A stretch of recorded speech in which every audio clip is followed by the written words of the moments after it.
কথা রাখেন এবং তার যে কথা 100% গ্যারেন্টি। অপরদিকে বিজেপির যে কথা তার কোনো গ্যারেন্টি নেই, তার গ্যারেন্টি হচ্ছে জিরো। তাই লোকসভা ভোটের প্রাক্কালেও তিনি ঘোষণা করেছিলেন যে আমি বাংলায় যতদিন ক্ষমতায় আছি আমি মায়েদের জন্য সব সময় কম বেশি আমি প্রকল্প চালু করব এবং লক্ষ্মীর ভাণ্ডারকে তিনি 500 টাকাকে 1000 টাকা এবং SC ST মায়েদের জন্য 1200 টাকা করেছেন। এবং আপনারা জানেন বার্ধক্য ভাতা থেকে বিধবা ভাতা এবং স্বাস্থ্যসাথী কার্ড থেকে শুরু করে স্টুডেন্ট ক্রেডিট কার্ড থেকে শুরু করে বিনা পয়সায় রেশন, এই যে জনমুখী প্রকল্প করেছেন তার জন্য তাকে আমরা মানবিক মুখ্যমন্ত্রী বলি। বিশেষ করে যে স্বাস্থ্যসাথী 1 নম্বর অঞ্চলের সদস্য সম্মানীয় শিক্ষক গণপতি সিট মহোদয় এবং আপনারা সবাই আছেন, আপনাদের প্রত্যেকে ব্যক্তিগতভাবে রামনগর 1 নম্বর ব্লক তৃণমূল কংগ্রেসের পক্ষ থেকে আন্তরিক অভিনন্দন, শুভেচ্ছা, শ্রদ্ধা জ্ঞাপন করি। আমি নতমস্তকে প্রণাম জানাই। এই নহরিয়া বুথে 44 বছর ধরে আজকে বামফ্রন্টের অধীনে ছিল।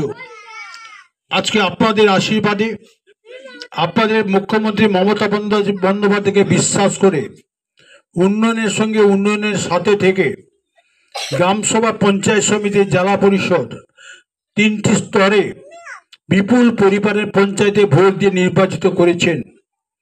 আপনাদের আমরা এই নির্বাচনের প্রাক্কালে পঞ্চায়েতের আগে কথা দিয়েছিলাম এবং এই রাস্তাটা করার কথা বলেছিলাম। এই রাস্তাটা সার্ভে করা হয়েছে এবং গণপতি ও দেবব্রতবাবু গেছিলেন। এই রাস্তাটা আমাদের দায়িত্ব হচ্ছে নির্মাণ করা। আমরা আপনাদের কাছে ভোট চাই কি, আপনার কাছে ঋণ চাই।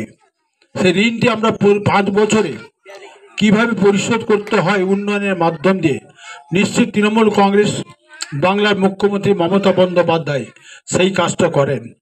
তার শরিক হিসেবে, তার কর্মী হিসেবে, তার সৈনিক হিসেবে আমাদের দায়িত্ব হচ্ছে এই কাজগুলোকে সম্পূর্ণ করা গ্রামের মানুষের কাছে সামাজিক জীবনে।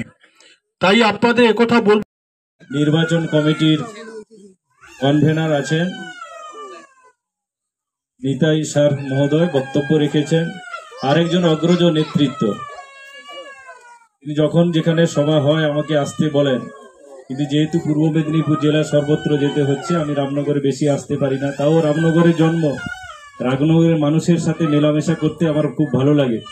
তাই আজকে এলাম আপনাদের সাথে মেলামেশা করতে। দীপক সাহেব আমাকে ডেকেছিলেন, তার আহ্বানে তিনি আছেন।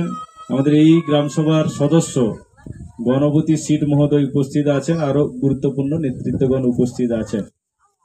আমি বাবার চোখে যে জল দেখেছি বড় হতে হতে, কিন্তু একটা সরকার CPM এর সরকার ছিল, তারপরে আমাদের সরকার এলো।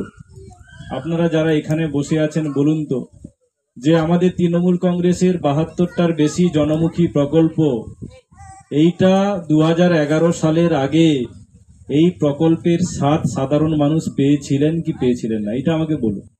CPM এর আমলে এত সুযোগ সুবিধা ছিল, হ্যাঁ কি না ছিল? আমাকে বলুন, জোরে বলুন, ছিল কি ছিল না? ছিল না।